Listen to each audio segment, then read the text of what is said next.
All right. Are we ready? Yeah. Yep. Yeah. Okay. Yeah.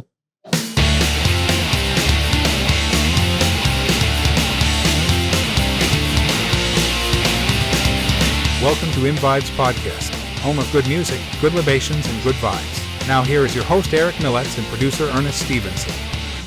Hello and welcome to ImVibes Podcast again. Welcome back.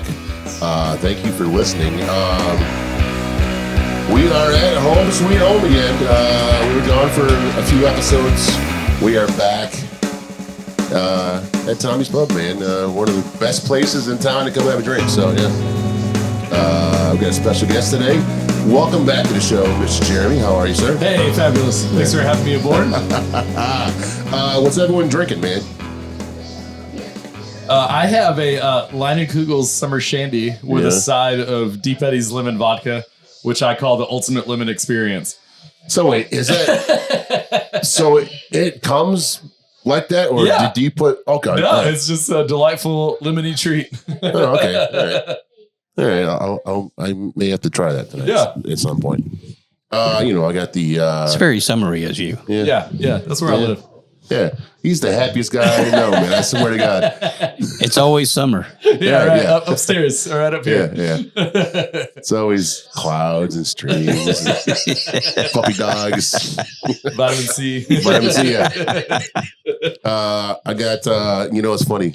I've been sitting in this chair for the podcast for those past 5 seasons, and today I've been drinking Sailor Jerry for the past few episodes, and I just noticed today this fucking sign on the wall here behind me is Sailor Jerry. That's called product placement. Yeah. Subliminally, we've been telling people about it. Yeah.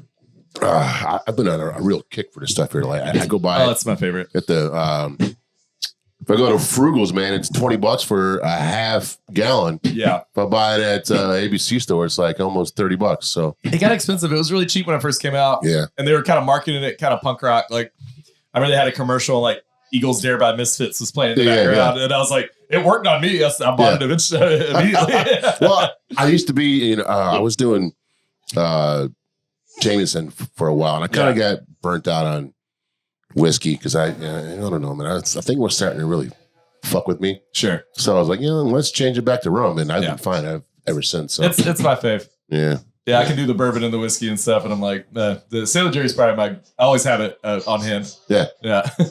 Me too now, yeah. I got the the hazy IPA, which I talked to Andy from Armored Cow, and his next batch of this, he's adding some kind of fucking weird-ass hops. He said it's going to be delicious. Okay.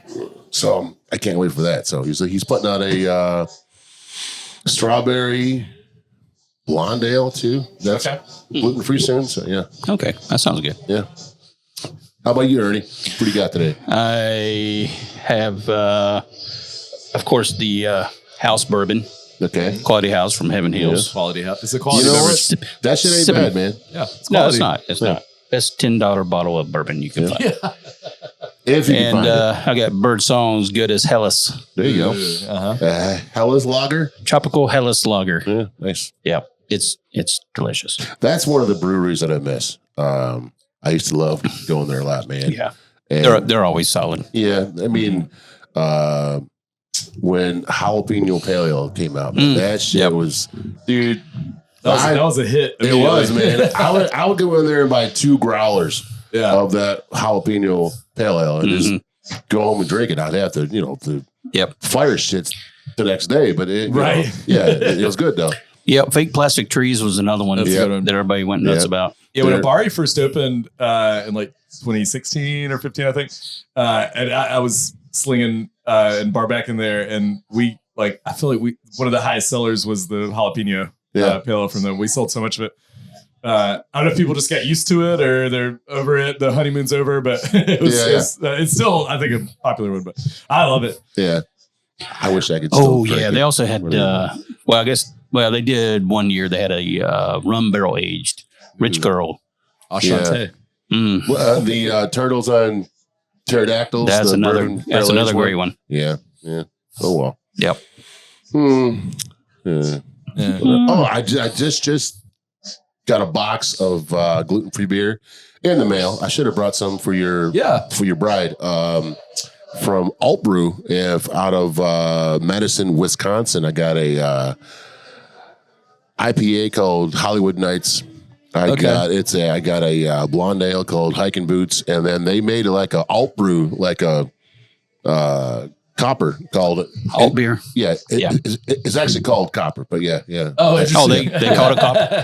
Yeah. They ripped off the name. Yeah, they did. Yeah, That's awesome. yeah. But I got that, and the dude that I trade with, I told him, I'm like, dude, you must be a Packers fan. He's like, fuck no, I'm a Bears fan. I'm like, dude, your packaging is unbelievable. He took styrofoam and stacked them on each other and drilled through like 10 layers of styrofoam and packed each beer in that styrofoam. I got like 24 beers in styrofoam with holes in it. It's perfect. So we're just going to keep sending that box back and forth. Yeah.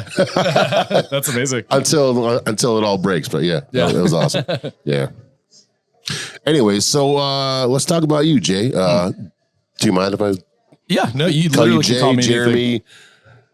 people call me Jerry. Jerry. Any iteration. Jeremy. Uncle had, Jerry. Yeah, Uncle Jerry. I've had friends that are very particular about how you pronounce their name, and that's fine. Like, I respect it and all, but like, people are like, oh, does it?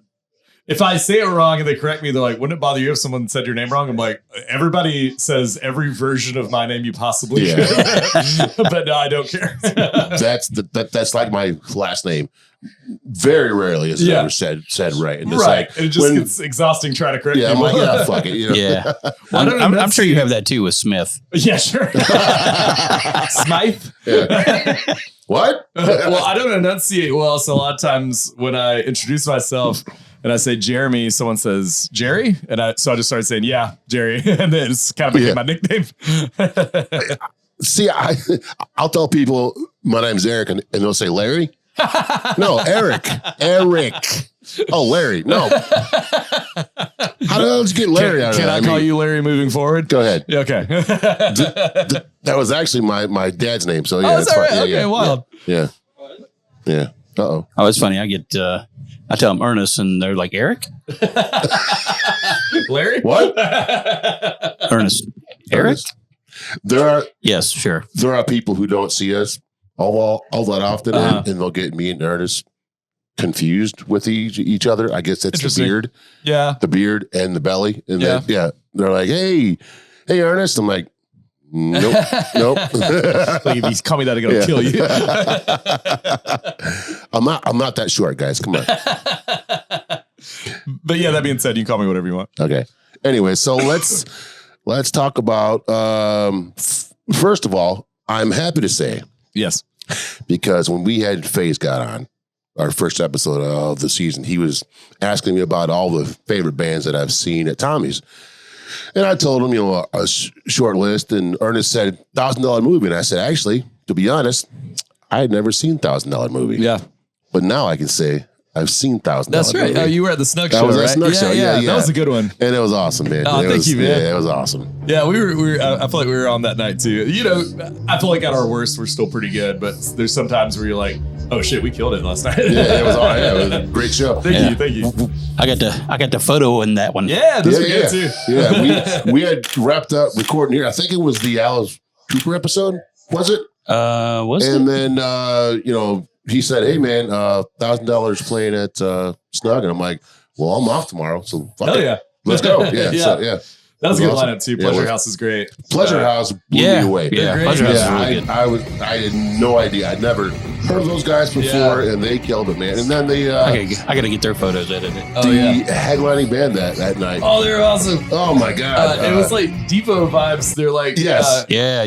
They're like choreography. They're yes, it was. Yeah. It was like Scorpions and Devo. Yeah, they put on a show, man. I was really impressed. Yeah, that was an awesome show. That was. But I appreciate you checking us out, man. We've seen a couple of choreographed shows here lately. Yeah, damn it, I keep forgetting their name. The band Displacer. Displacer. Oh yeah, dude. If you ever have a chance to see Displacer, I've seen videos. Dude, those guys. I don't know what the hell they're on, but those dudes, they don't stop moving. Yeah, man. it's impressive. We did find a rolled up dollar bill in the bathroom. I'm not saying anything. That's on brand. Yeah. It wasn't for the vending machine. No. So let's talk about $1,000 movie. Yeah. I know we've talked about it before on the show, but people who haven't listened to older episodes, maybe you can give them an update on $1,000 movie. Yeah. So we're instrumental kind of. If I got to wrangle a genre, it's kind of like post rock / kind of punky. It's very Fugazi, Sonic Youth influence, but all instrumental. And I kind of started sending with one of my studio buddies, because I do a lot of studio work out in Seattle. We just started sending riffs to each other because he was getting some like publishing commercial stuff. And he's like, "Oh, if you got any ideas, send it to me." And so we ended up kind of writing a couple tunes, and he was like, "Man, this stuff, it turned out kind of weird. I don't think anyone would ever use it for a commercial." I was like, "Oh, okay." But I was really stoked on it. And so I was like, I want to put a band together and play this stuff live, because I love instrumental bands. And we started gigging in 2019 was our first show in December. Right before COVID, huh? Yeah, right. Yeah, we got nice and cruising before it shut down. But we put out a bunch of singles and did an EP probably right around that time. We played our first show called "Don't Praise the Machine," and then during all the shutdowns, COVID stuff, we put out a couple singles. And then last year we put out our EP, "Give Me a Year," which is I'm really proud of it. I said the other day, like, if I'm remembered for one piece of music when I'm gone, I would think that I would pick that one. Like, I'm really, really? Yeah, I really love it. I really love how it turned out. It's kind of, which is the fun thing. Like, I love the idea that you can tell a story without lyrics, you know, and I think some people like laugh or poo poo that, but no one gave John Coltrane shit for Love Supreme, you know? Yeah, true, yeah. You know?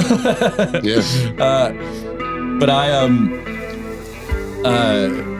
really happy with how it turned out, and it did really well for a weird little, instrumental band from Charlotte. We got a lot of like love for it, and we took it on tour, and the response to it was really great. So I'm just very grateful for.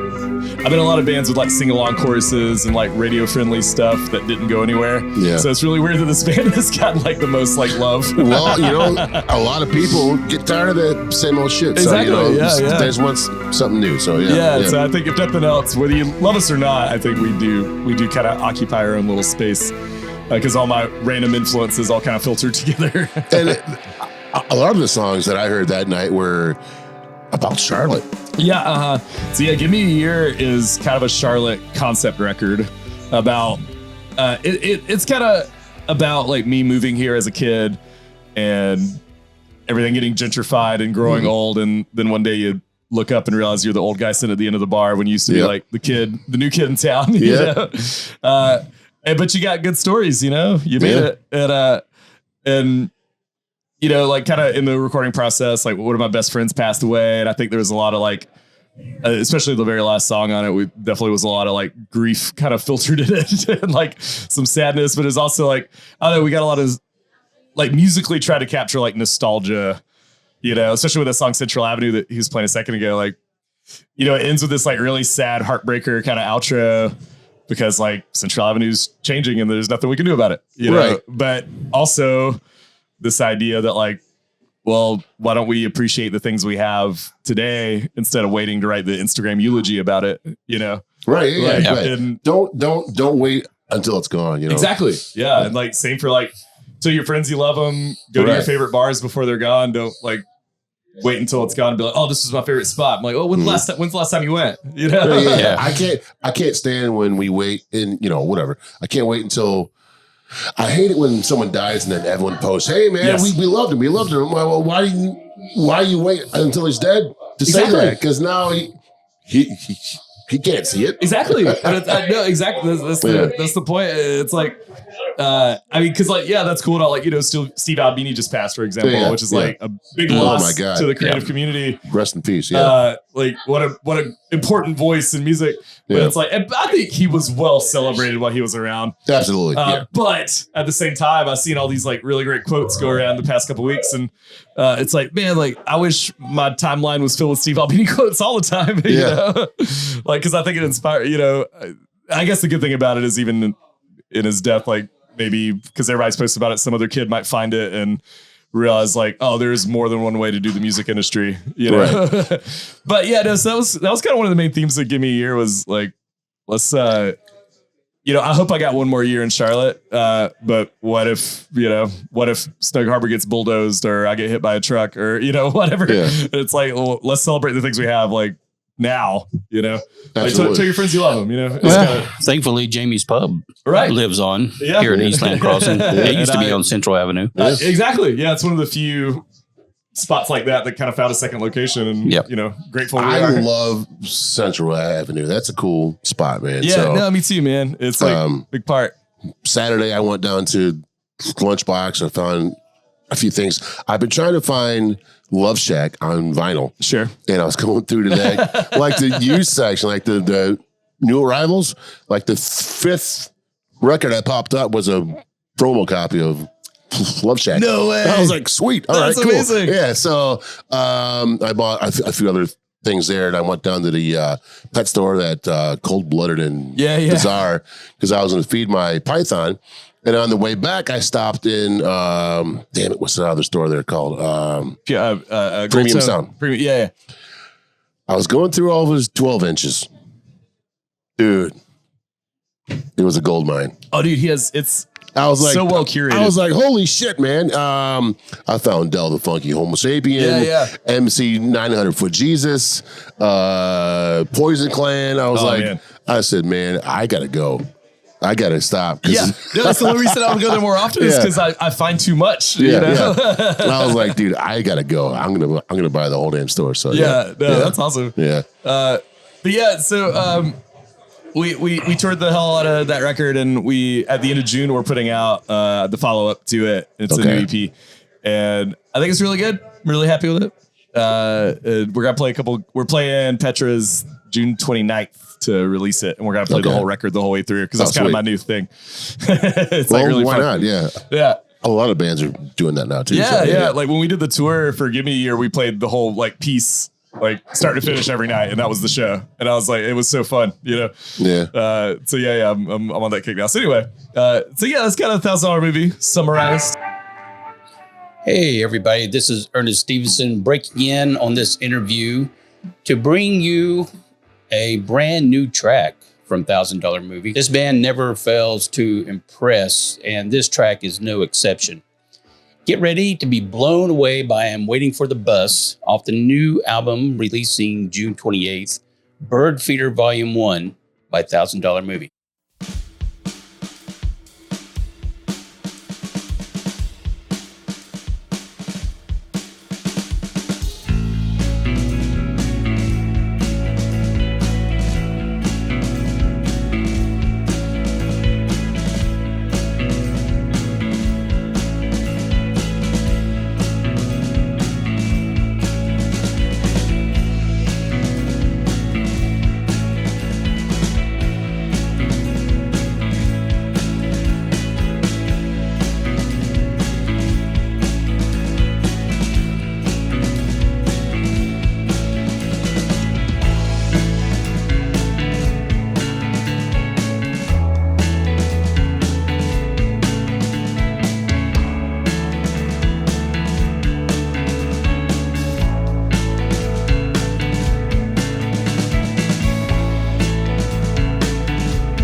Man, I love that sound. $1,000 movie delivering yet another gem. If you're loving this track as much as we are, make sure and give them some love on their social media accounts and also stream their music. You can find it on Bandcamp, Spotify, and other listening platforms. Before I send it back to the interview, I'll remind everyone that the album release show for Bird Feeder Volume 1 will be Saturday, June 29th at Petra's, and we will leave a link to the tickets in the description below. Now, back to the interview.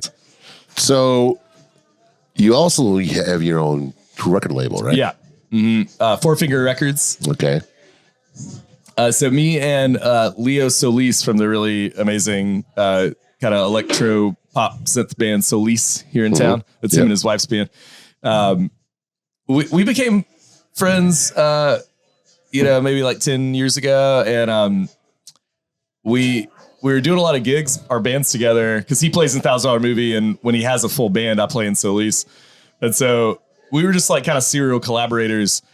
And we were just realizing like, it's hard sometimes to like book a show or to get press or, to get the blogs to even open your email to check out the new release. Mm-hmm. We're like, let's just make up a record label and maybe some of these people will think we're more legit and pay attention to us. And it worked, which is so dumb. Awesome, honestly. Yeah. Like, it's like suddenly like fake it till you make it. Right. It's suddenly even like the local press that never opened our emails, they're like giving us reviews or premiering our singles. And we're like, this is literally just because we like pulled a record label name out of our ass. But then, we realized like, we were both like romanticize the Charlotte scene. And we have a lot of friends and like bands here that are in our little crew. And we're like, well, like Leo's a producer. I've been doing DIY music my entire life. Like we could do a label, And so at the bulk of it, it's still kind of there to, if nothing else, than to put out our releases. But throughout the last couple of years, I think it's 2018, we kind of went live with it. Every now and then we'll pop up and do a little radio show podcast, but we put out a lot of cassette compilations that are just Charlotte bands. Because we were really inspired by Discord Records out of DC. Yeah. They only do DC bands. And I thought that was so cool because they said at the end of the day, what they want to document the DC music scene. If that's all they ever accomplished. And, granted, that included Fugazi. I was going to say, that's going to be a long movie. Some of the greatest bands of all time. Yeah. Bad Brains, Dag Nasty. Rollins Band. Yeah. And so we're like, well, why don't we at least document our friend group's part of the Charlotte music scene? And so, we got to, and some of these bands were younger and they didn't know how to book shows or make flyers or do merch. Yeah. And like, we got to kind of, as long as it's all handshake deals and as long as they want to work with us, like we help put on shows, we'll help book them, we'll promote them. Man, that's awesome. Help like the stuff that I wish I had when I was in a young band, cause like we all pre-internet even because I'm old, like you kind of had to learn, you learned slow cause you were learning on your own, and so to have like someone that's been around the block, like, like even some of these times I've stayed around to the end to make sure they settled up and didn't get screwed over, and like stuff like that. Wow. I'm like, it's really cool. And it's really like, one of my favorite things I've ever done is just kind of like giving back in some small way, I have this great band called Benton right now. It's we just started working with the singer man songwriter. I've literally known him since he was 12. Oh, really? He's like 30 now. So I've known him for a very long time. And it's this amazing, like Talking Heads kind of synthy pop rock. It's so good. And their show is so good.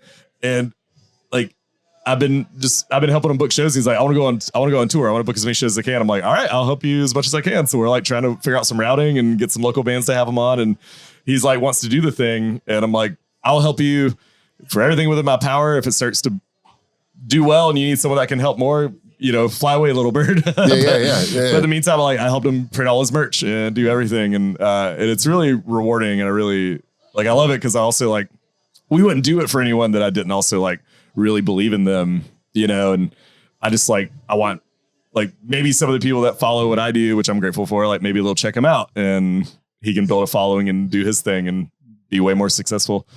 So yeah, that's kind of Four Fingers. At the end of the day, it's just kind of celebrating the Charlotte scene. And if we can ever help the band out and do their thing and get some more ears on it, then that's kind of the goal at the end of the day. So yeah, it's really cool, really cool to me. Is there any Four Fingers merch? Like, T-shirts and stickers and all that shit too? We got to re-up it, but we're constantly doing shirts and stickers, hoodies, hats. Like I said, we need to do another one. We've been talking about it. We've just been so busy with other endeavors, but we've done 4 compilations. Oh, wow. Okay. 2 of them we printed on cassette tape, and I think we're rounding time for another cassette compilation. I think because those did really well and we sold them really quick. No, really. And I think I got some left. I'll bring you guys some. But yeah, it's just all like just Charlotte bands, and some of them only put out 1 or 2 songs, then kind of dissolved, and that was that. And it's like, well, that's cool. It was still like a moment in time, you know? Yeah. And like, it was what was happening that year in Charlotte, you know, in our little crew. So yeah, it's cool to have a snapshot of that stuff, you know. Like we did a 7-inch of a compilation of a few bands that played a show on top of a bar during COVID. I bought that. Yeah, record, yeah. When you came to the gig, yeah. And it's so cool because like when we're 50 or 60, we'll have the 7-inch. It's like, man, remember when we had to play a concert on a roof because there was this plague going around and like all the venues were shut down. So I love going back to what we were saying about documenting the scene. Like that's kind of what it is. It's like that stuff will last forever, you know, and it's kind of cool. It's like you too, where the trees have no name, you know. On the roof, yeah. Yeah, or the Beatles that one time. Yeah.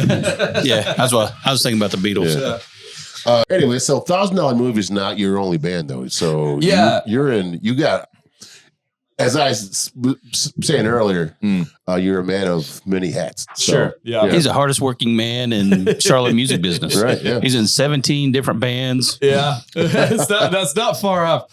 So there's a great rock and roll band out of Winston-Salem called Crenshaw Pentecostal. Mm-hmm. It's very like Replacements, Tom Petty, Wilco kind of vibes. So we became buddies, and every now and then I would fill in when their bass guy couldn't do it. But then I started, I think, being more available. Like I was filling in more than the main guy. By the way, we welcome burps. Oh, okay. It's okay. Yeah. Whatever it is, I think maybe just because I'm yammering so much. Every time I do a podcast, I have like a burp fest. Oh yeah, but I remember that. I don't know what that is. I remember that now from the last episode. But I love their tunes. And when I started, the band was like, it was a little more on the kind of the alt country side, which I can do, and I love playing that stuff. But I definitely am a little more of a hard charger. And so I feel like the shows are definitely a little more rock and roll whenever I would fill in. And then it felt like they started kind of writing stuff in that vein a little more Replacements and a little less Tom Petty, you know? And, but then, they asked me to come on and be like the A guy. And, it's been a blast. Like I love playing with them. I love being in a band where I don't do everything also, because most of my band's not, I book all the shows and do the flyers and order the merch and with Crenshaw, it's most of the other guys I help out however I can, but it's usually like, hey, we got a show these days, you know, load-ins this time, and I'm like, sick, let's do it. You know, I don't have to do it. But it's really great. And so I was in a band called the Rainiers for a bit, and that was more kind of on the alt country side of things, and we recorded a couple singles before it kind of fell apart, or, you know, indefinite hiatus because everybody got busy. And so we tried one of our songs with Crenshaw, and the boys like really loved it. And so I was like, dude, I'm sitting on a couple others. And so we started doing some songs that I wrote for that band with those guys that were just like on the shelf. And so it's been really cool, kind of like get to contribute to and do some songs that I wrote. So we just put out a new single called Cold and did a really cool music video for it. And yeah, that's one like I actually like helped write. And so like lyrically and everything. And it's been really cool just kind of jumping in with them and getting to do my thing a little bit as well. Is that on YouTube? Yeah, it's video? on. Yeah. Mm-hmm. Yeah, it's and the song's on everything also. But the Crenshaw Pentecostal Cold on YouTube.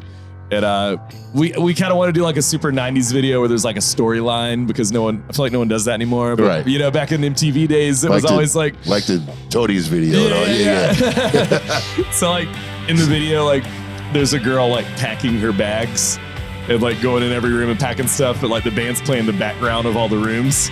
you know, and I was like, man, this feels like a Counting Crows video or something. I love it. So it turned out really great. Our buddy Alex directed it and shot it and everything. And so $1,000 Movie and Crenshaw are kind of my two like main projects right now that creatively I give to.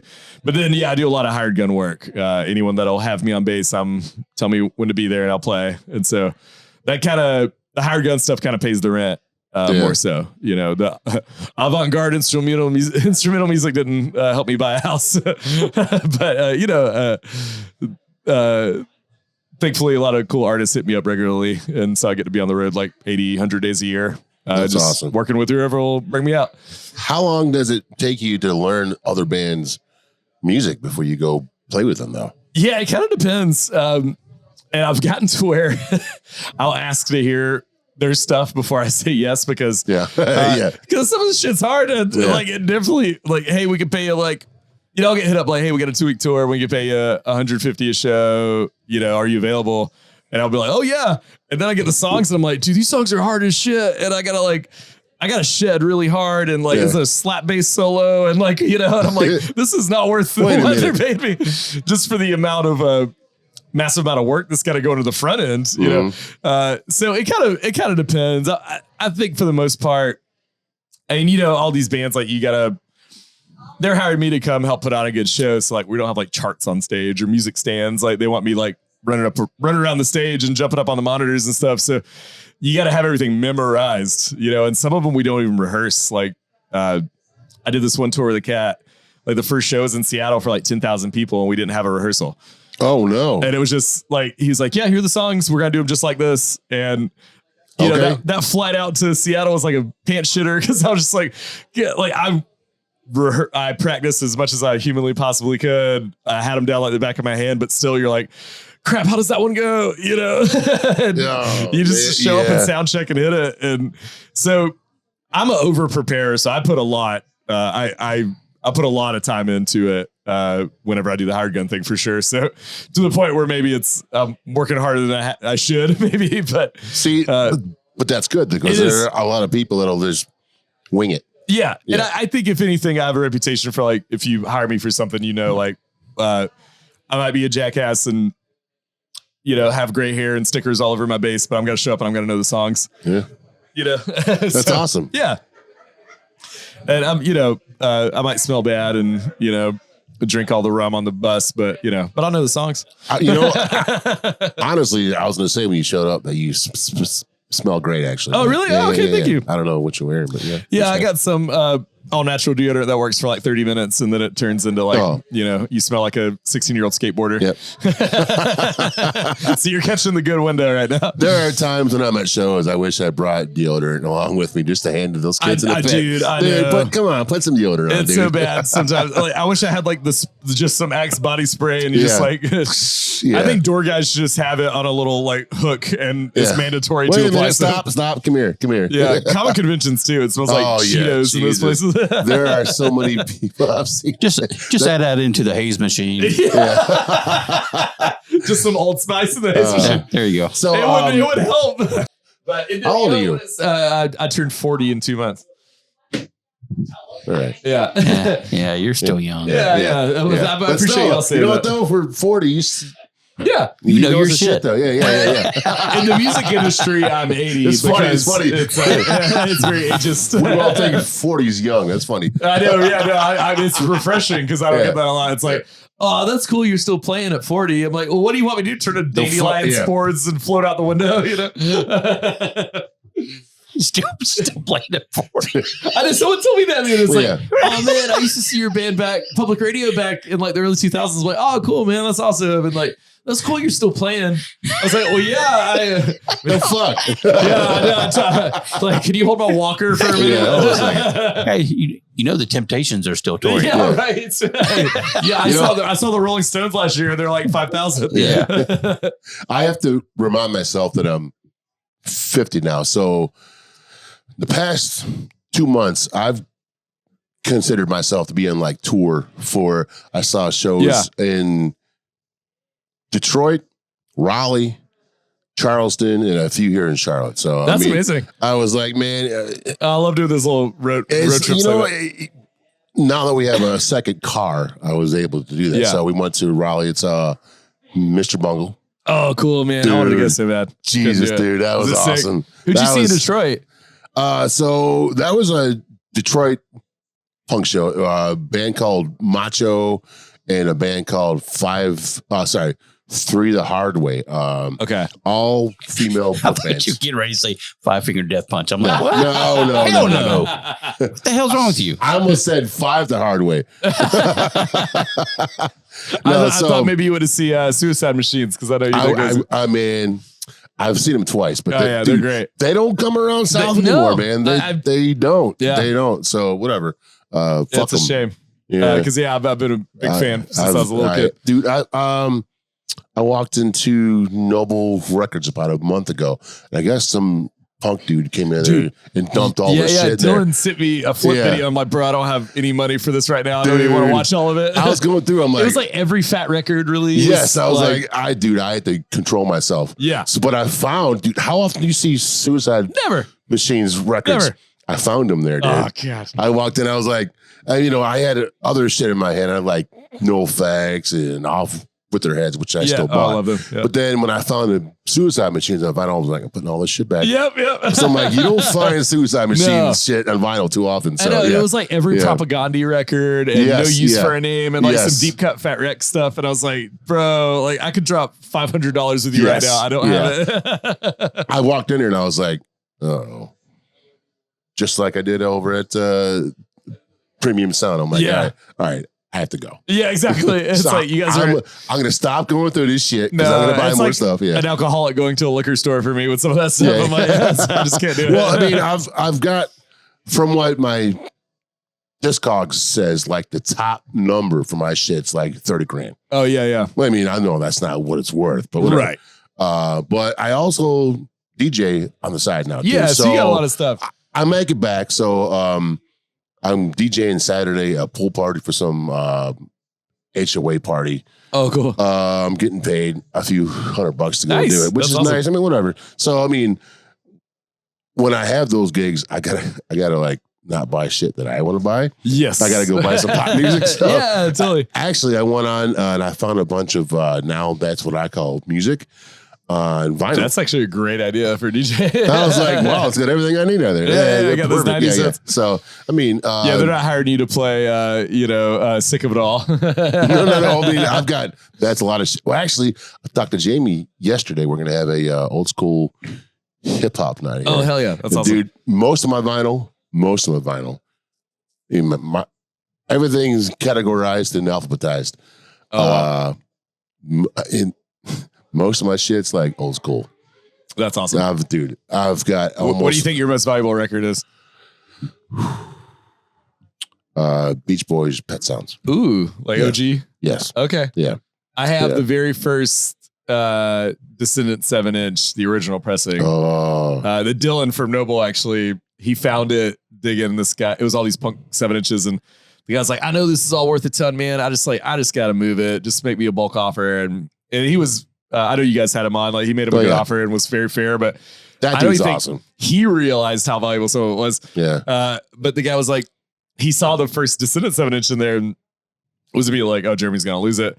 And the guy was like, oh yeah, man, I bought that when it came out. It was just a little goofy. I just listened to it once and I put it back in there. And it's only been played one time. Wow. Holy shit. And so I had to listen to it at least once. Mm-hmm. That's like the only like one of those like, hey, if I die, at least sell this one. You know, make a little money for yourself. I actually have to make a second holder for my 7 inches because it's full. Yeah. I got to. That's mostly what I collect. Is now they're going up.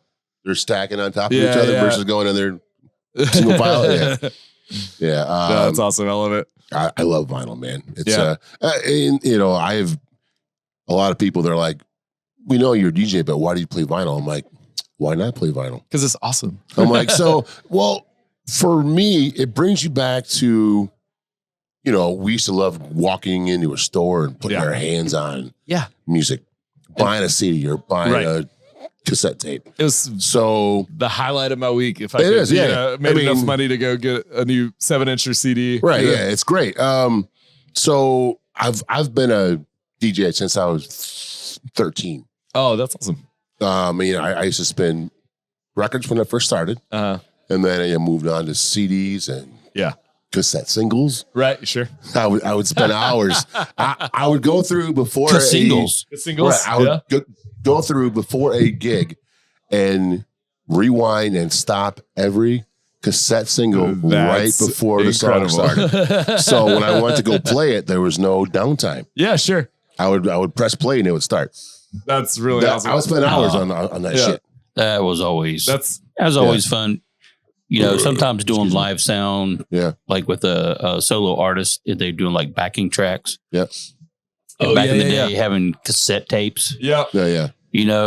And they give you cassette tape and you start playing. They're like, "Oh no, that's not the right song." That's so crazy, man. Oops. Where We can't change it. where is it? Yeah, it's a cassette tape. I will never forget my both of my sisters did figure skating as kids, and I had to make a copy of their like theme song. Yeah. One time to play live while they're doing their show.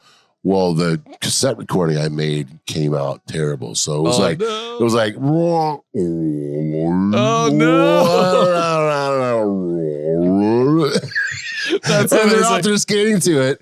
Nobody checked the tape before they played it. And Yeah, I of was course like, not. Why would and you? I'm sitting there in the stands going, oh, shit. I've made a tactical error. Uh-oh. Yeah. This is all like talking about that kind of stuff makes me so happy because none of that stuff is an issue. Like It's like- I mean, Spotify is great, sure. but not everything's on Spotify. No. So there are a bunch of things I try and go back and find. It's not Yeah, on totally. And Spotify. I love I have a digital turntable so I can rip stuff to my computer. Oh, nice. Yeah. Because I have so many old punk 7-inches that aren't on streaming. Or Right, that I've- particular version isn't or something. I did that once. So I ripped all my 7-inches onto a disc. I lost it. I like tilt and all that shit. Man. Yeah. And I don't know where that disc is now, but I wish I could. My old laptop's toast. So actually, my old boss is wanting me to. Here you go. He's really old school. I'm like, dude, just get Spotify. He goes, no. He goes, so I gave him like 10 years ago, I gave him a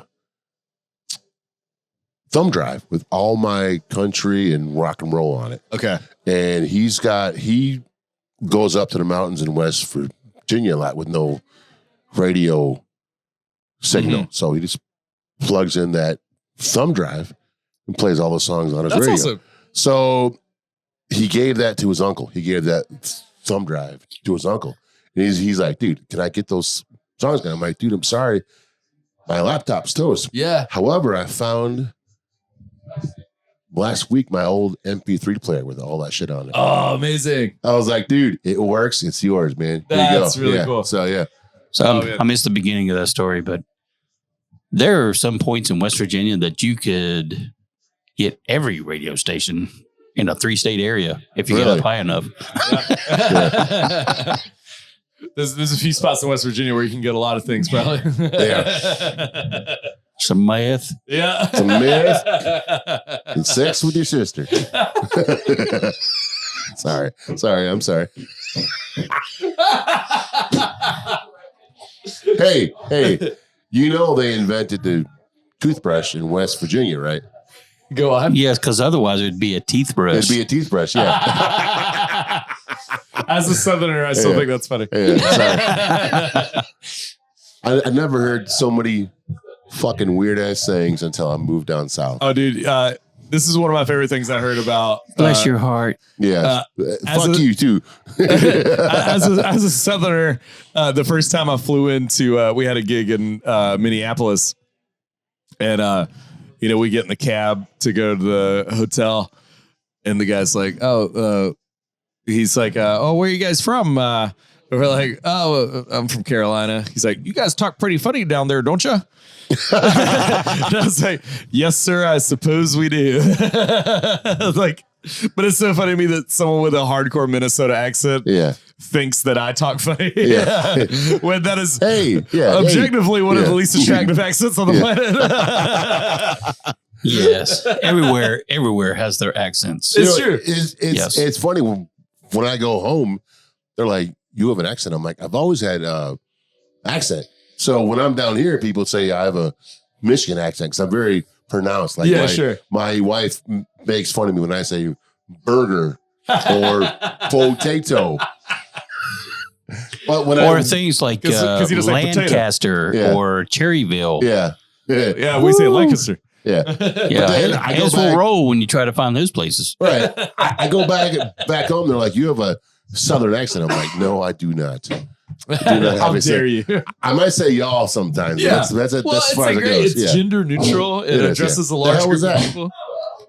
Uh-oh. I think you're starting karaoke, man. What time is it? 7:43. Shit. Yeah, he'll be all right. Anyways, so let's get to the covers.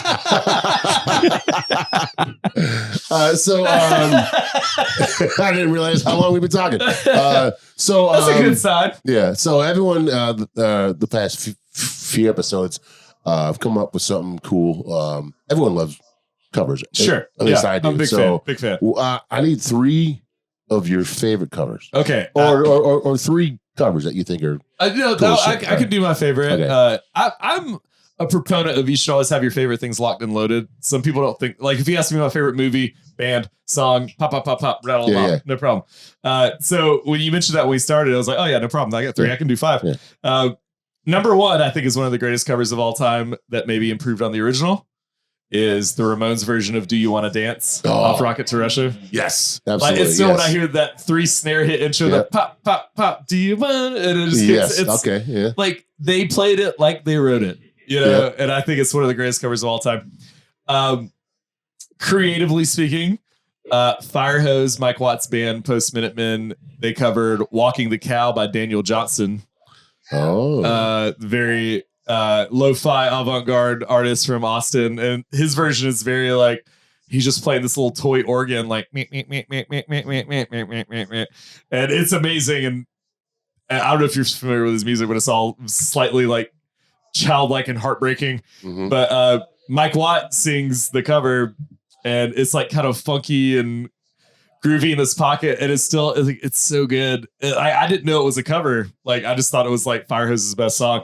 And then I'm like, oh shoot, that was Daniel Johnston when I started deep diving on his stuff kind of recently. But I think that's one of the best examples of transforming a song. I love it when the band makes it their own. Yes, absolutely. Because otherwise, like, what if you just got to do it just like it? Why bother? Right? Yeah. I mean, sometimes it's cool, but I love when someone kind of makes it their own. But then on a fun side, because I love ska, I think Real Big Fish's version of "Take on Me." Absolutely. I think it maybe even improved on the original also. That is one of my daughter's favorite jams, man. When you hear it, you're like, how did this not start as a ska song? Right. Yeah. Like that. Like that sounds like any 98 third wave ska horn riff already. Right. So it was tailor made. and in the video, it's something that's like walking down. Yeah, there's backstage at some arena. Yeah. It's amazing. Like, hey, let's make us a video. Yeah, absolutely. Those are my 3 faves. All right, and I will die on that hill. Look at that right there. There it is. There you go. I'm gonna just pick 3 random from my set here. Because I've got a million of them. Speaking of the Ramones, Joey Ramones, "What a Wonderful World." Amazing cover. Yes, that record. Ramones, I have a Ramones tattoo. They're one of my all-time favorite bands. Oh, yeah. I think they're one of the most important bands of all time. I love Joey so much. When that record came out, and he passed away shortly after.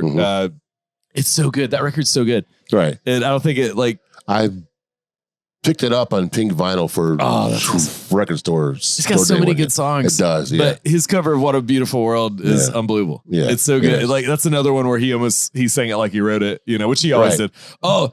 The Ramones I Don't Want to Grow Up. Oh, yes. The Tom Waits cover. Yeah. That's a fourth. Dude, I just watched that And They Don't Die. Oh, Dude, it's got Tom Waits in it. Yeah. That's like the bum in the woods. I was like, dude. He's such a good actor. He is. That was a great movie. That Coen Brothers, The Ballad of whatever short film thing they did for Netflix where he plays like a gold prospector. Yeah. I was like, I didn't even realize it was him at first. He was acting so good. I was like, oh shit, that's Tom Waits. Yeah. At first I was like, is that shit, I forgot his name. The guy from Tommy Boy. Chris Farley? No. No, I'm sorry. Black Sheep, the guy. I'll go to your mom's house and we'll make a small fire in her panties. Whatever his name. Yeah. Yeah, I'm blanking. Yeah, I know what you're talking about. Yeah. Cowboy Junkies, Sweet Jane. Ooh, that was that's a good one. Great cover for I think that was from the what soundtrack was that from? That was from the fuck it, whatever. Yeah. I did well, dude. I'm a big fan of covers, so I've got covers. Oh, no, I love it. All right, one more Ramones cover, the Spider-Man theme. Spider-Man theme, that's a great one. Yeah. They were like, if the Ramones covered a song, they were gonna do it like they wrote it, and that's why I love it so much. Like, yeah, that's three right there, or four counting Joys, and it's like they're all amazing. Yeah, but I mean, that's perfect for them because they all like comic books. Yeah, and it's like nothing is more New York than Spider-Man. Right? Yeah, that's exactly it. Yeah, so. And it's I loved at the end of that into the Spider-Verse, I think it was, it was one of the more recent Spider-Man movies. I watched that with my wife the other night. Oh, it's so good. And she finally got to see like all the Spider-Mans coming together. She's like, wow. It's so good. I love the part where he's like, hey guys, I know how to be in a team. I was in the Avengers. They're like, what's the Avengers? Yeah. That was so good. That was awesome. But yeah, like Spider-Man is as New York as it gets. Yeah, so like anytime the Ramones, anytime a Spider-Man movie plays the Ramones at the end, it's like, this is just chef's kiss. Yes, it's awesome. Ernest, you got 3? Yeah. He's like, I got 18. I actually discovered one last night. Should I Stay or Should I Go by the Tailgaters. Oh, I have not heard that. Me either. Yeah, that's a big Clash guy. That's Clash, yeah. Yeah. Me too. Absolutely. I don't know. Oh, hold on a minute. Holy shit. I don't have my vest on. Oh, yeah. Wow, I completely forgot my vest today. I did notice you didn't have the battle vest. Yeah. I've never seen you without it. Yeah, it's, well, I like it already. That's awesome. Oh, dude. I'm in. This is awesome. I'm in. It's like Elvis singing the Clash. Yeah. Like I said, I just heard this last night for the first time. This is really good. Oh, dude, this is going in my rotation immediately. Yeah, I like it. Yeah, that's awesome. That's really good. So there is a song, "Dancing in the Streets." Mm-hmm. So Van Halen did it. Yep. David Bowie and Mick Jagger did it. Yeah, they sure did. And everybody knows it as a Martha and the Vandellas song, right? Uh-huh. Yeah. It's actually a cover by Martha Reeves too. Oh, really? So it's first recorded by the guy who wrote it, Marvin Gaye. Interesting. I didn't know that. That's a deep cut. Look at Ernest coming up with some shit. Along with Mickey Stevenson. Wow. Yep. That's like cover songception. You're like 4 cover songs deep. Yeah. That's awesome. So yeah. All right. Dig in. Yeah. That's great. That's awesome. You know what? I love that. I don't know if this counts as a cover because he co-wrote it, but it wasn't recorded by him first. But, Iggy did China Girl first on The Idiot. Yes. Because they wrote it together, but it didn't get popular until Bowie did it some years later. And it was a massive #1.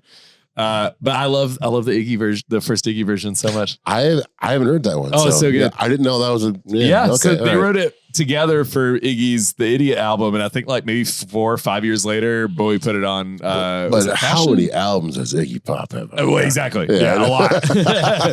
He's got about 5 that are that like are very important, Yes. I think, to music history.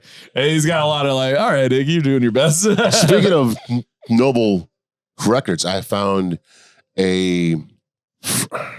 not a first pressing, but a pressing of that came out before they put like an album cover to it. Of the Iggy Pop and the Stooges album. Oh, no way. With, I want to be your dog and all that stuff. Oh, yeah, the first Stooges. Yeah. And I was like, dude, wait, do I want to pay this much for this? And I was like, yeah. Yes. Yes. Yes. Yes, I Dude, do. I love the Stooges I found so that. much. And then at the same day, I found Neil Young's Rockabilly album. Oh, which yeah. I've been trying to find for years. It's But killer I'm like, all right, hold on. How many times am I going to listen to this Neil Young album? Once. Right. That's the downside of paying over 100 for an album. Like, I was like, all right, I'm I'm going with Iggy Pop and the Stooges. So, Anyways. Which is always the right decision. It is, Iggy Pop from where? Detroit, Yeah. that's right. I think Funhouse is one of the greatest albums of all time. That's easily a top 3 all-time Desert Island for me. Yeah. Because it's just hot nonsense and it works. It does. Yeah. I mean, as a kid, like, I didn't really get into Iggy Pop until I got older, and then I realized, and that's something that happens today. Like, kids don't realize the history of music. That is right. That, and I hate to talk about shitting on the kids for today, because yes, they still listen to music. Yeah, definitely. We don't like it. Yeah, but they still listen to music. So I keep. My daughter will hop in the car and she'll say, "Dad, can I play some music?" I'm like, play something dope. And she'll play something like, kind of, I don't know, not dope. But I'm like, but then I have to remind myself that, hey, a lot of girls don't listen to like hardcore rap. Yeah, sure. Or hardcore R&B. So she'll play like her or, someone else like that. I'm like, all right, I guess it's not that bad. Yeah, right. It could be worse. Yeah, sure. So, absolutely. But then, like, my buddy that I gig with a lot, John Mark, his son Jude, he's like 15. He's the coolest kid I've ever met. I don't have kids. I won't, but I would adopt him tomorrow. Exactly. Yeah. But I ran to him the other day, and he's like, I've made him some mixes, and like, he just reminds me a lot of myself at that age, where he's just rabidly looking for bands, I love that. And he wants to know about every band and like every, and so like I've made him some mixes, and like he loves the Minutemen and SST Records stuff. And like, I saw the other day he's wearing a Husker Du shirt, and he's like 15. I'm like, bro, like most awesome. 15-year-olds that are into punk are like, into like the entry level stuff, which is cool. Like I have a soft spot for Green Day and all his bands, but like, it's like, bro, Husker Du's like pretty deep. And he's like, I saw that he had a big black shirt on. Like he's really into Steve Albini's music. Yeah, I'm like, bro, like this is amazing for like, he's a guitar player. He's learning Sonic Youth by ear. And I'm like he's so cool. And I'm like, man, like, every other kid at your school. I wish you were my kid. I know. I would have a kid if I know they would be like that. But yeah. I'm scared that I would end up with some like, football player. I took my daughter to go see the Interrupters. Oh, cool, man. I want to go so bad. I couldn't make it. I love them. At first, I was like, I don't know, how long it'll be. So we got there. We had lawn seats. And we went up to the booth to go get some chairs to sit on the lawn. And they said, how would you guys like some free upgrades? So we got 11th row center. No way. For free. That's amazing. And went up there, and dude, she took my phone and she recorded every song, sang every song. That. She had her battle vest on, and we had a blast. This was the Uptown Amphitheater. Yeah. So it was them, and nice. It was weird though, because they opened for Sum 41, which is not their audience. No. So I was like, I guess the tour is a tour, but I was just like, Sum 41 is not anybody's audience. Right. No. So when I was in high school when they were big, so if I'm not their audience, who is? Right. Because I don't like them. well, there was a bad storm that day. Oh, so right. Before the Interrupters came out, they said, hey, this show was almost canceled. We were told we weren't playing.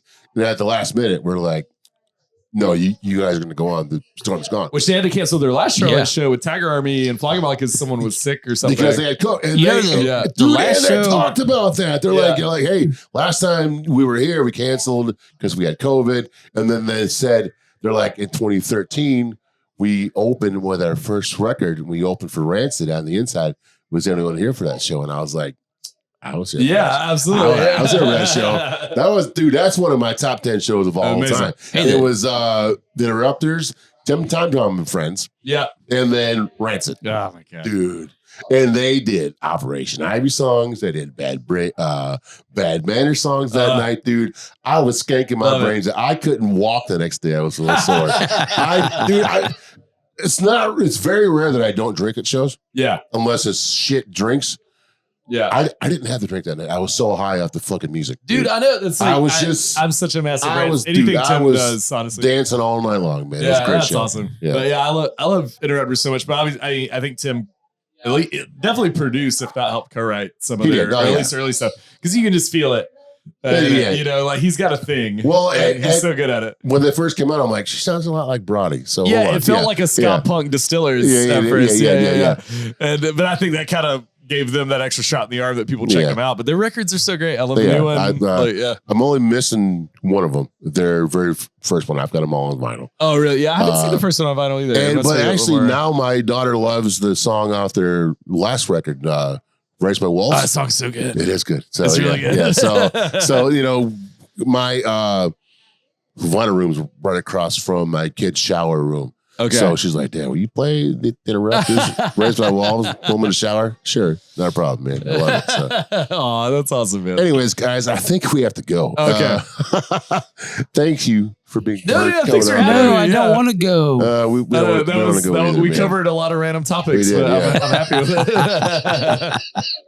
it. Thank you for coming on, man. Hold on. Thanks for having me. Before we go, Jeremy, is there anything that we didn't cover that there is actually. We didn't cover the Charlotte Awards deal, man. We didn't talk about best that. of the nest. We can edit out the wrestling shit and talk about this. No, leave that. All right. What about it? First of all, congratulations. Oh, thank you so much. Yeah. No, you cleaned up on the best of the nest. It was really it really meant a lot. And I know local music, or I guess like local scene magazine awards.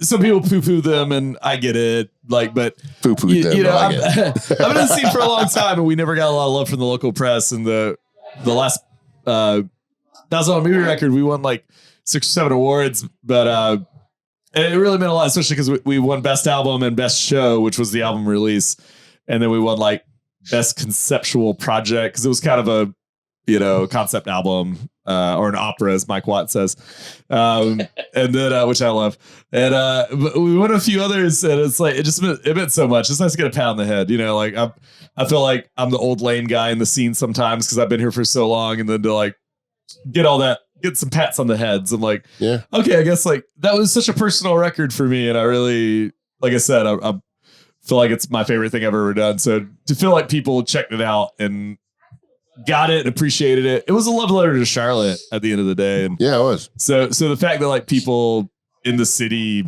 got that like really meant a lot to me, so it was really cool for sure. Because I think there's a voting element. Yeah. That was all almost all fan voted stuff, all those awards. So for people who don't know, it's the Queen City Nerve. Okay. Which kind of used to be offshoot or fill the void of Creative Loafing. Yes, yeah. And it's kind of by creatives for creatives. Yeah, it's like the local scene report, right? Yeah. Tommy's Pub got some love in that thing too. Yeah. They got, I won Mixologist of the Year, which is hilarious. Hey guys, if you ever have a chance to come by here on Sundays, this dude. your damn Mai Tais. Yeah. I drank 2 of those that day. We came and interviewed Bob Glove. Yeah. By the way, Bob Glove, if you don't know this, but now you know, I was hammered during that fucking They'll interview. get you there. It's like a punk rock Mai Tai for sure. Oh yeah, we did it on the Sunday because I had a couple of dark and stormy. Yes, not dark and stormy. Yeah, I drank 2 Mai Tais and I think 2 beers, and I was sitting right here with Bob Glove, and I'm like, I'm fucking drunk. I know, that's the thing. It's like, I think mixology gets so pretentious because you were combining liquids and cups. Like, chill out. Get off your high horse. But sometimes the cups are really nice. I know, and sometimes those are some cool ass cups. Blow some smoke into it. But it's like, I think that whole thing is kind of eating itself a little bit. And I think at the end of the day, people just want a good drink. Yeah. And I think they're fine to pay $8 for it in a plastic cup versus $20 at a place that smells like leather and library books, which is cool too. I love those spots. I'm not talking shit. But I think there should also be room for people that don't make a ton of money to have a good cocktail. Yep. And Absolutely. So I think at Tommy's, it's like dive mixology.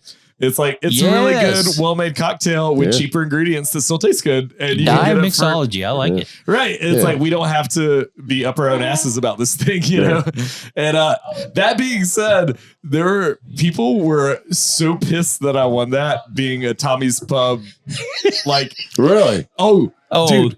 I like somebody from the Crunkleton or I won't name names of where the uptown. I overheard on several occasions at Hattie's, where I sling occasionally. I overheard people, because Queen City River also did an article just about me as a bartender, but they didn't have my picture in it, right? So that week that issue was out, I overheard a few mixologist nerds that were in there after their shifts.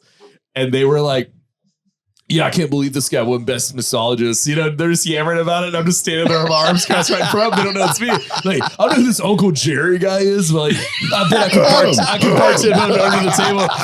And like all this shit. Oh, and man. I was like, that's hilarious. I mean, I think the main reason I won is because, like, I love a lot of those spots, but when you leave, you don't always know the bartender's name. You don't know much about them. Yeah. Blah, blah. I'm a big personality, so I factor that into why I won anything. I didn't campaign for that. I didn't post, hey, vote for me at Queen City Nerve. Yeah. I did for my bands, but I did it for the bartender thing, because I'm like, if I win this, I want to win it clean. Yeah. And everybody loves Uncle Jerry. I know, and I think it's because, like, I'm actually nice to people and I make them a good drink and ask them how their day was, and I'm not a dickhead. They are good drinks, though. Thank you. Yeah, I love what I do. You don't skip on drinks; they're really good. Yeah. Absolutely delicious. So I think the whole mixology thing is kind of like eating itself, like every industry does, where you kind of like it gets reevaluated. Like, there's definitely a place for the fancy thing, and like that's where I go for anniversaries and birthdays. But I can't afford $20 cocktails on a weekly basis. No, I can afford a nice $10 Mai Tai though. We got it for you at Tommy's. So come on Sundays. Yeah. You know? Oh yeah. Well, I mean, you have places like oh shit, what's that place? A Noda that is it? Yeah, I'm blanking on it. Is it Albemarle? No. It's something like that, though. Yeah. You know what I'm talking about? I do, yeah. And it's a high-end guy. Yeah. He creates his own, Yeah, and you just kind of tell him what spirits you like, and they make it for you, and that's awesome. Like, and I love ... so much. It's so good. Every time I go there, it's amazing. That's another one. Yep. I can't. I don't make enough money for that to be my regular spot, but every time I go, it's amazing. And I have a membership. You want to go? I do. Yeah. No, I keep mine. I go whenever I can, and it's always. I love the owner so much, and I love the spot. Like, it's always amazing. But there should be a space for, like, even if you do go to the spot slot, it's still like, why can't you come to a dive bar and get a good cocktail on a Sunday night? Well, I mean, I'm going to come to Tommy's 10 times before I go to ... or the other place, and I'm trying to think of what the name is. Well, and I guess what's funny about that is that's where the owners of those places come after their shifts, is they come to Tommy's and places like Hattie's too, because like that's where they want to hang out, and I totally get it. But like, I love Supperland. I go there for every birthday I can. It's always amazing. The cocktails are great, and you drop, you got to be over $100 for sure. But it's so good. But it's like, that's not a weekly thing for me. So I love the Idlewild. It pissed off some of the bow tie suspender button-up bartenders. Fuck them. That I won anything, but I was like, we should do like a really funny video where like a bunch of guys with like bow ties and button-up shirts are waiting for me in the parking lot. And they want to beat me up. Idlewild is the place I was. Yes, it's great. About, it's so good. And they make really great cocktails. It is. It's really good. And Humbug is great. Love that place. But yeah, it's like, but I don't know, man. Like it's, you know, I like to come up with a menu that if I was a patron, because I go to a lot of tiki bars on tour, and I love finding spots like Tommy's and like Hattie's. And so for me, it's like I would have a menu that if I walked in this bar, I would be stoked about, you know. And I think we do that here on Sundays, which is a lot of fun. Yeah, I agree. I think karaoke's starting. Yeah, it is. What are you guys gonna sing? Apparently, we're going to sing Rush. House of Pain, Jump Around. That's a good one. Yeah. I did a song from Hedwig and the Angry Inch the other day. I don't know if you're familiar with that. Yeah. Punk rock musical, but that's my favorite. Speaking of that, you know, we're going to sing Jukebox Hero. Right. Yeah. I think we got to wrap it up. Okay. We'll do a part. Happy on again soon. We'll do another part. It's always great. Thank you, Jeremy, for coming on, man. No, you're welcome anytime, dude. So. Yeah, thanks for having me aboard, man. It sounds great yammering with y'all. All right. Adios, guys. Thanks for listening. Thank you. Good night. Good night. A huge shout out to our gracious host, Tommy's Pub. Located at 3124 East Wade Drive, Tommy's Pub is a small neighborhood bar that's big on music and community. Go to Tommy's Pub's Facebook page where they regularly provide updates about upcoming events to include weekly open mic night, karaoke, and live music from some of the best up-and-coming bands in the Queen City. Thank you, Tommy's Pub, for hosting ImVibes Podcast. Thank you for listening to ImVibes Podcast, home of good music, good libations, and good vibes. Please like, rate, and subscribe to ImVibes Podcast on your favorite listening platform. Follow us on Facebook, Instagram, TikTok, X, and subscribe to our YouTube channel.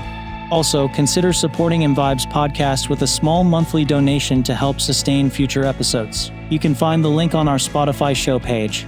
Email us at imvibespodcast@gmail.com if you would like to be a guest or have an idea for a guest we should interview. ImVibes Podcast is produced by BWM Productions.